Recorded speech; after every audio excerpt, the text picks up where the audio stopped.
반갑습니다.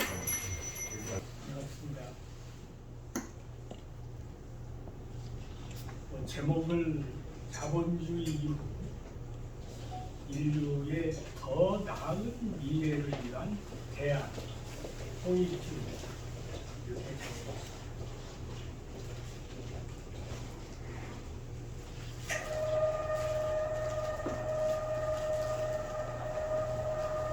제가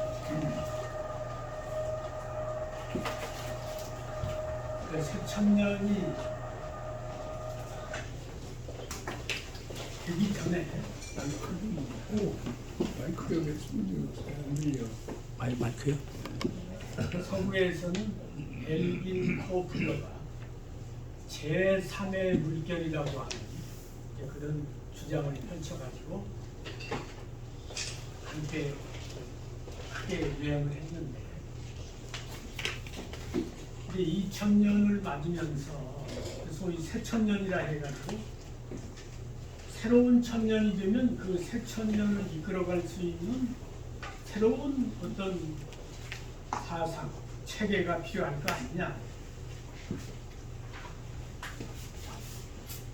그래서 저는 이제 서구권에서는 엘빈 토플러가 제3의 물결을 이야기했는데, 동양권에서도 동양적 시각에서 새천년을 이끌어갈 수 있는 어떤 그런 나름대로의 사상이든 정치 체제든 그런 그 얼개를 내놓을 줄 알았는데, 저는 일본에 기대를 했어요. 중국보다도. 근데 일본 학자가 뭐 그런 걸 발표했다는 이야기가 없어요. 뭐 중국에서도 안 나오고. 근데 이제 2000년, 새천년은 6개월 뒤면 시작이 되는 거예요. 그래서 제가 이제 6개월을 남겨두고, 그래도 동양권에서 새천년이 되는데 어떤 새천년에 대한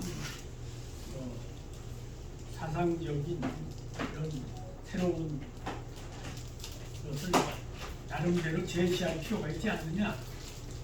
그래가지고 쓴 게 그때 한참 신자유주의, 또 제3의 길 이런 것들이 나왔습니다. 그래서 신자유주의와 제3의 길을 넘어서 제3의 사상이라고 하는 이름으로 책을 냈어요.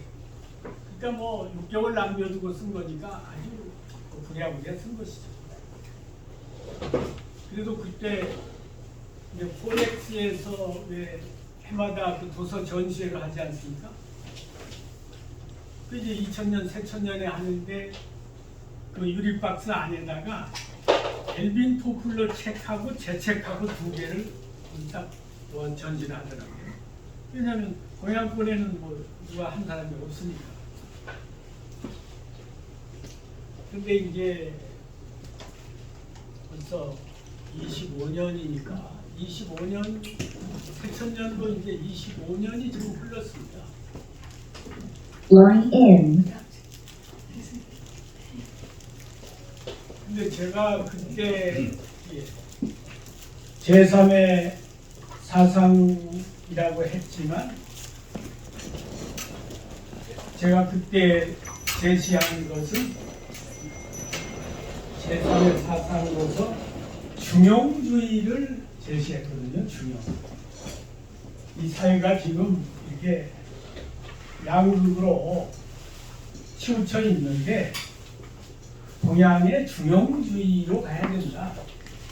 이렇게 주장을 한 것이 그때 제3의 사상이었습니다.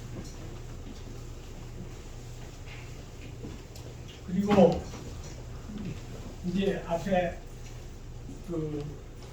뭐 동양 사상을 소개하는데 한국 사상을 소개해야 될 거 아닙니까? 한국 사상이라고 하는 게 유교, 불교, 도교가 한국 사상으로, 그러니까 한국 사상으로 내세울 게 없었어요.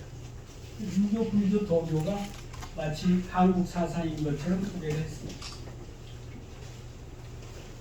근데 이제 제가 그동안 25년 동안 공부를 하면서 유교, 불교, 도교가 한국 사상이 아니고 한국 사상은 유불도가 아니라 선가 사상입니다. 신선 선자.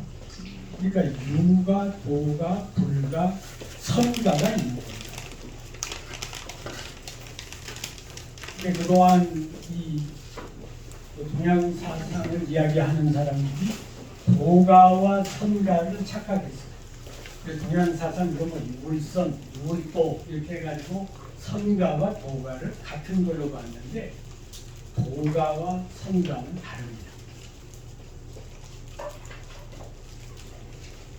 왜 다르냐 하면 최치원 선생이 국유 현묘지도 한유할풍이가 우리나라에 현묘한 도가 있으니 그 도를 풍류도라고 한다.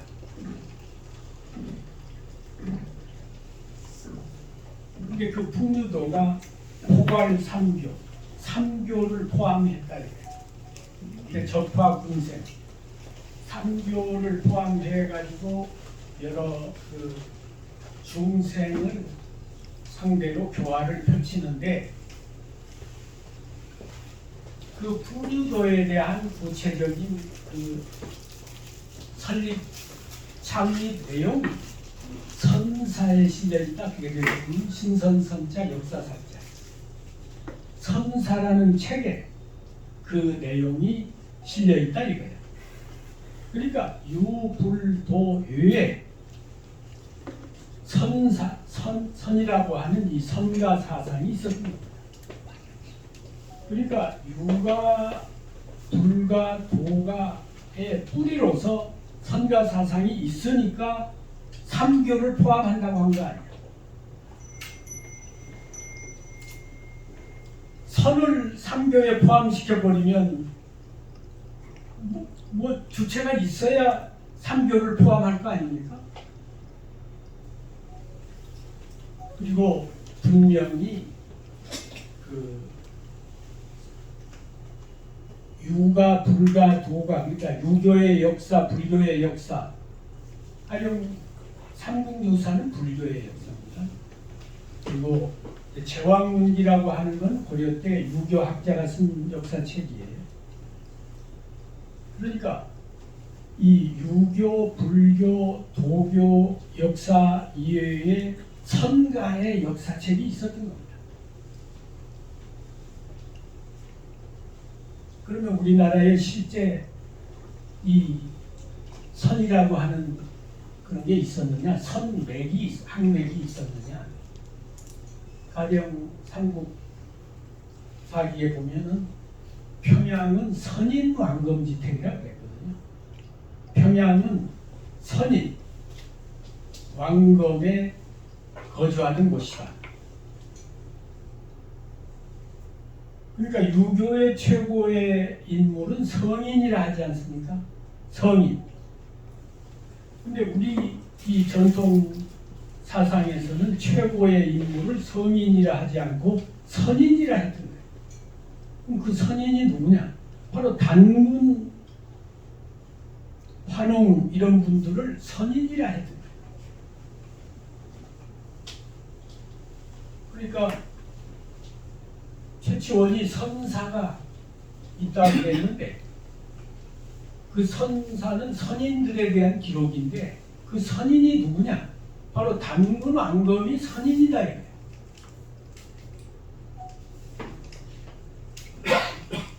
그런데 이제 이런 선맥이 삼국시대에 유교, 불교, 도교가 들어오면서 맥이 단절된 거죠.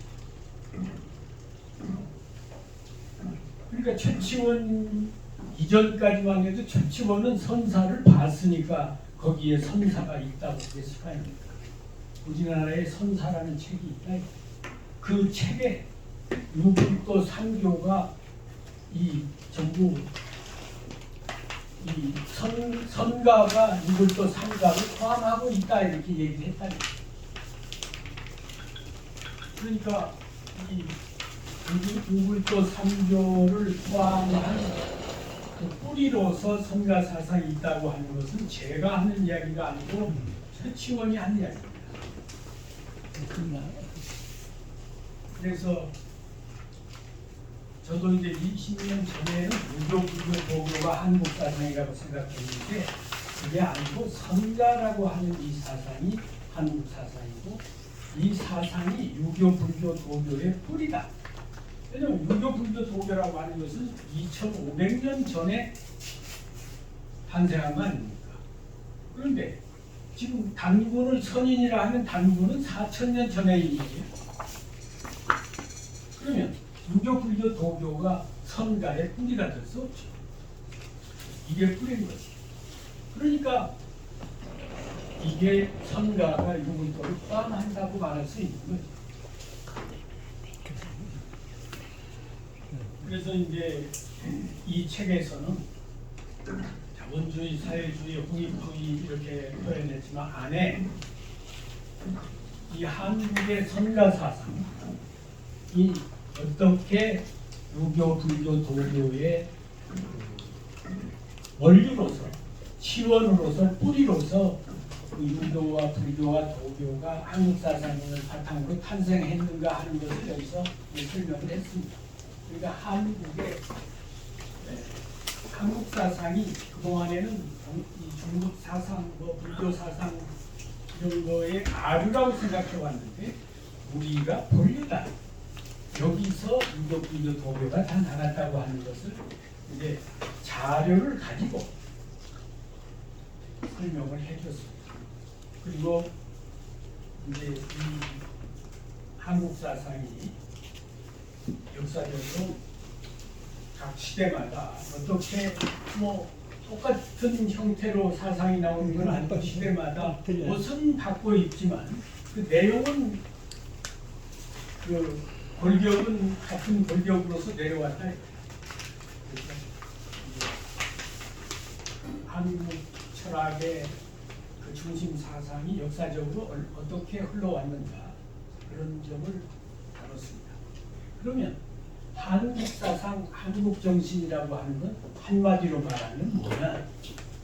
그게 홍익인간 네 글자로 요약된다는 거죠.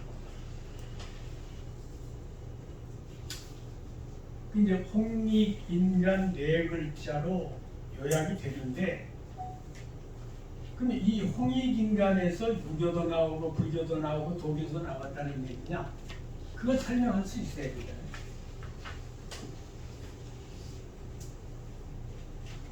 그러니까 이제 이 한국 사상이 있었다면 한국인의 경전이 있어야 될 거 아닙니까?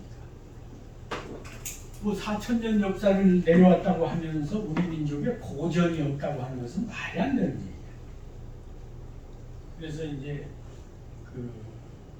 노자 도덕경이나 논어나 무슨 불가의 금강경이나 이런 것들이 나오기 이전에 동양의 최초의 경전이 천부경입니다. 천부경. 그게 81자로 되어 있어요. 전체가 81자예요. 그러니까 세계에서 가장 짧은 경이 천부경이에요. 노자 도덕경은 81장으로 되어 있습니다. 노자 도덕경도 아주 짧은데 그게 이제 참 묘하죠. 9981 해가지고 노자 도덕경도 81자입니다. 천부경은 81자야. 그러니까 이 도가가 사실은 선가 사상을 맥을 이은 겁니다. 유가보다도.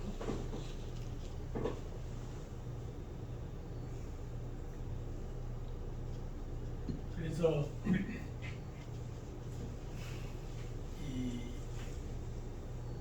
유가의 인이나 중용이나 불교의 요육중생 사상이나 도가의 그 현묘 사상이나 이런 것들이 결국에는 한국 사상의 핵심인 홍익인간에서 나갔다고 하는 것을 여기에 자세히 설명해 줬습니다.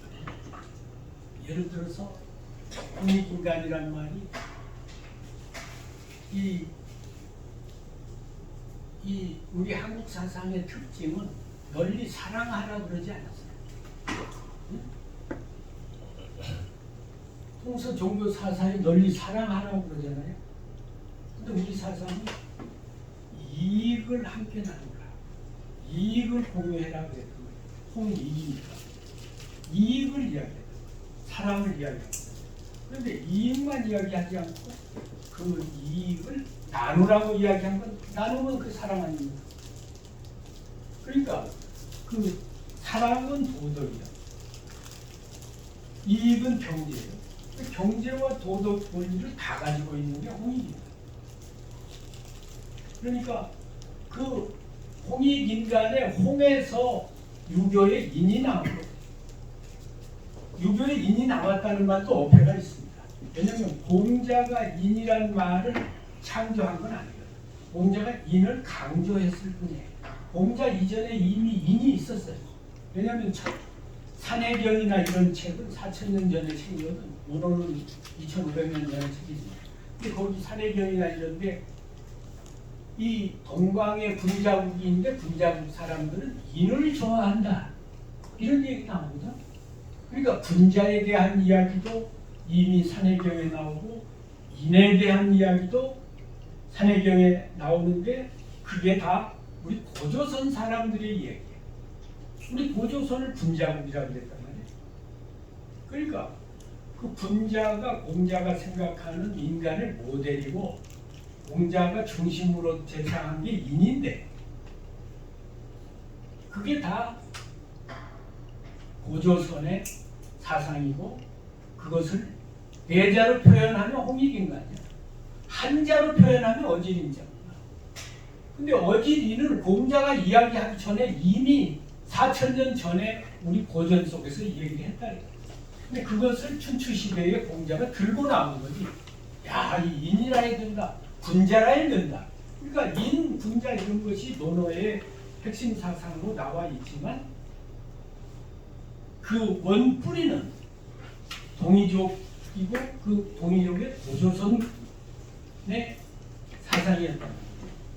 그러니까 이 유교의 그 뿌리가 홍익인간이고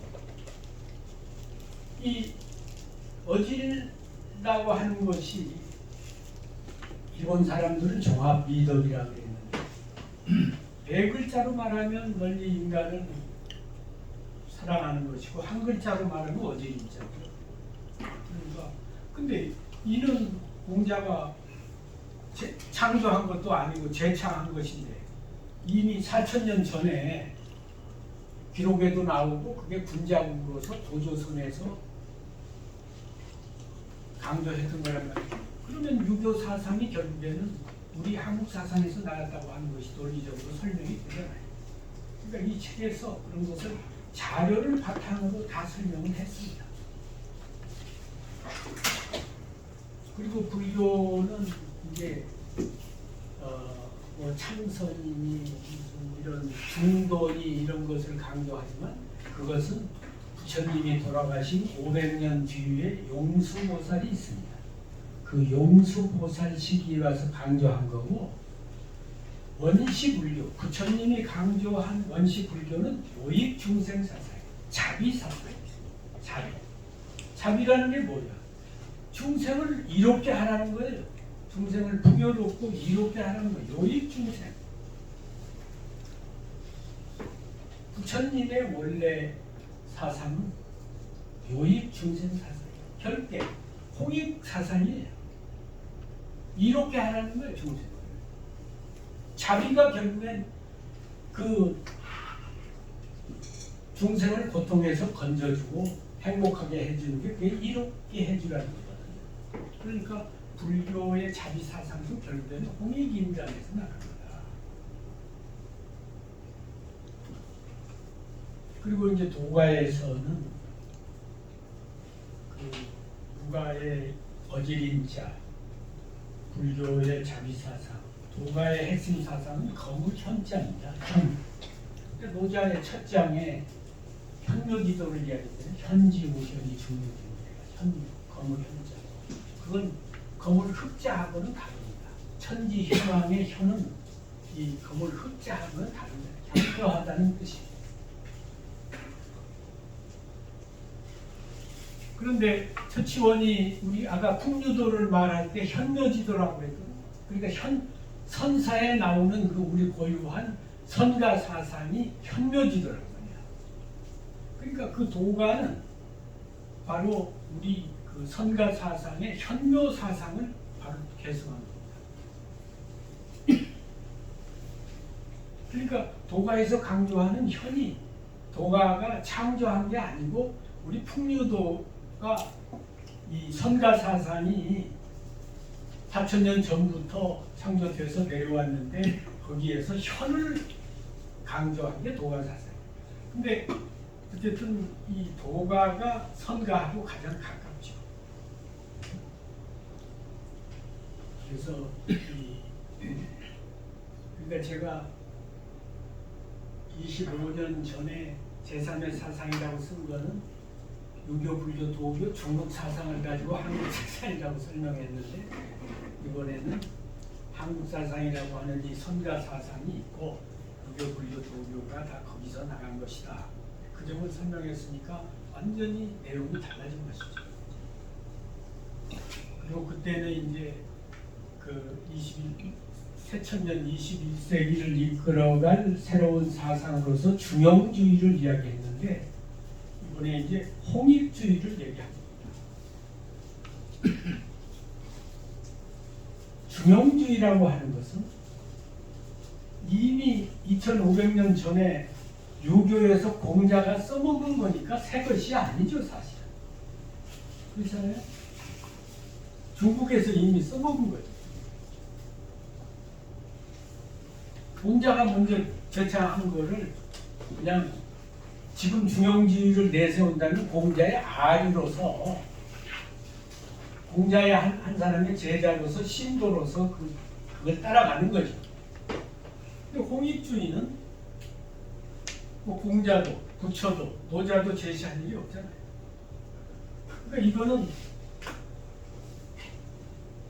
새로운 거죠. 그러면 이 홍익주의가 과연 이 첨단 과학 시대를 달리고 있는 현대 사회에서 4,000년 전에 우리의 건국 이념이 지금도 유효한 것이냐? 그게 과연 현대 사회에서 어떤 하나의 자본주의 이후 세계를 이끌어갈 대안으로서 역할을 할 수 있는 거냐? 그 점을 이제 다시 이야기를 하게 됩니다.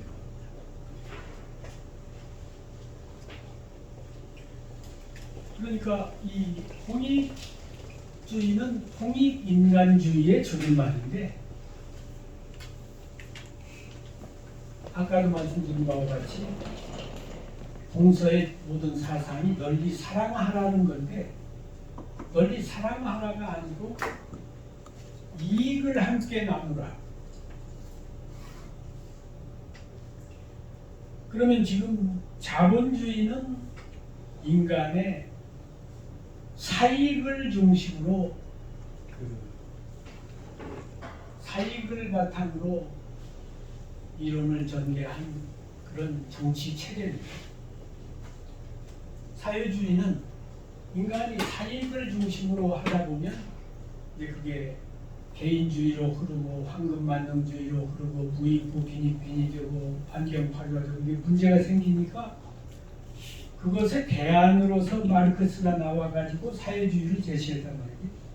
그래서 사익 너무 하지 말고 그 폐단이 있으니까 공익으로 가자. 그래서 함께 나누는 걸 중심으로 분배를 중심으로 사회주의 그 대안을 제시했다는 거죠. 근데 그 이론은 좋아요. 기업가가 기업을 할 때에도 자기 개인의 이익을 목표로 하는 게 아니라 사회 전체의 공익을 목표로 사업을 하고 말이죠. 그런데 그 공익을 위주로 하다 보면 효율이 떨어지고 효율이 떨어지면 생산이 제대로 따라오지 않는 거예요. 생산이 안 따라오면 이게 재산이 많아야 이게 나누는 건데 생산을 못하면 재산이 무산이 되는데 그게 뭐 분배가 문제가 될 거 없잖아요. 그러니까 그